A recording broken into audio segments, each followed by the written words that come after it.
Hello, welcome to my new blog. Bhadra মাস আসলেই যেন তালের পিঠার ধুম পড়ে যায়। আফটার ম্যারেজ একদম প্রথমবার আমি এটা বানাচ্ছি। আজকের ভিডিওটা থাকছে ওই এক্সপিরিয়েন্স নিয়ে।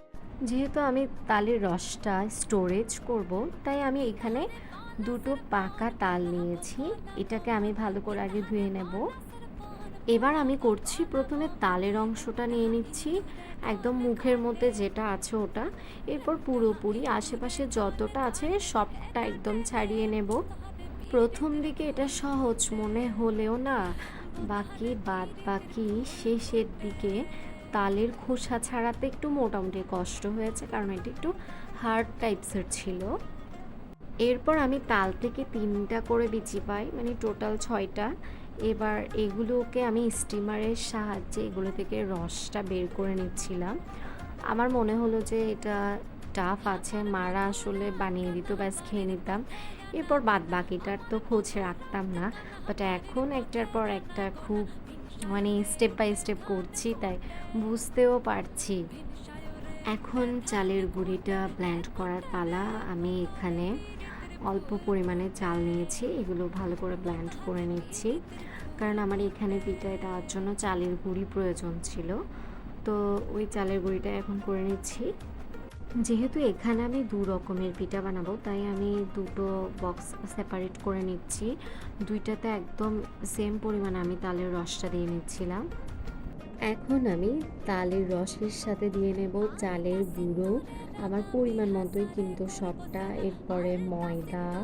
তারপর আমি এখানে 2 রকম পিঠা যখন বানাবো, তাই আমি এর জন্য 2 রকমের নারকেল নিয়েছি। একটা হচ্ছে যে একদম ছোট কিউব করে নিয়েছি, আর একটা হচ্ছে যে একদম মানে কুচি করে একদম ছোট ছোট কুড়ানো আর কি, একদম পুর টাইপের করে কুড়িয়েছি।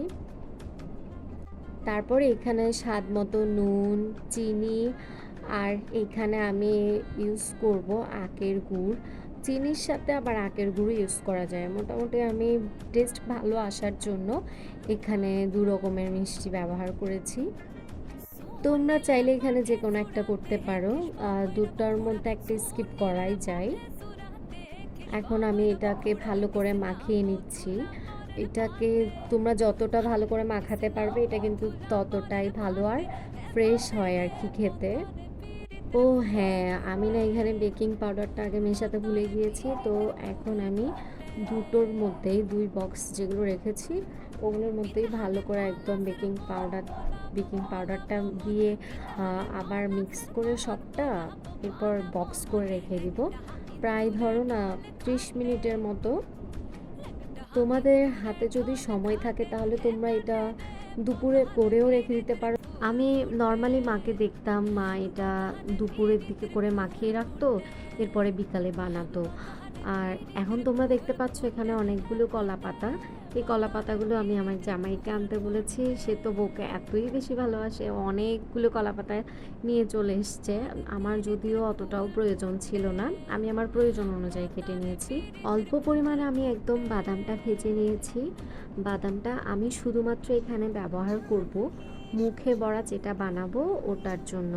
এরপর আমি আবারও বাদামগুলো ছোট ছোট একটু কয়েকটা গুঁড়ো করে নিয়েছি, আর বাকিগুলো একদম গোটাই রেখেছি। তো ওগুলো দিয়ে আর একটু ভালো করে মাখিয়ে নিচ্ছি। এটাকে ভালোভাবে মাখানো শেষ হলে আমি এবার ছোট ছোট করে একদম একটা একটা করে কড়াইয়ের মধ্যে তেলের মধ্যে ছেড়ে দিব।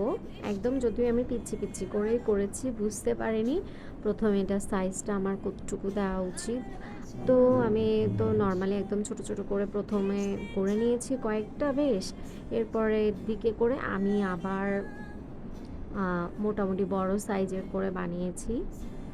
তো এই তো আমার সুন্দর তালের বড়া।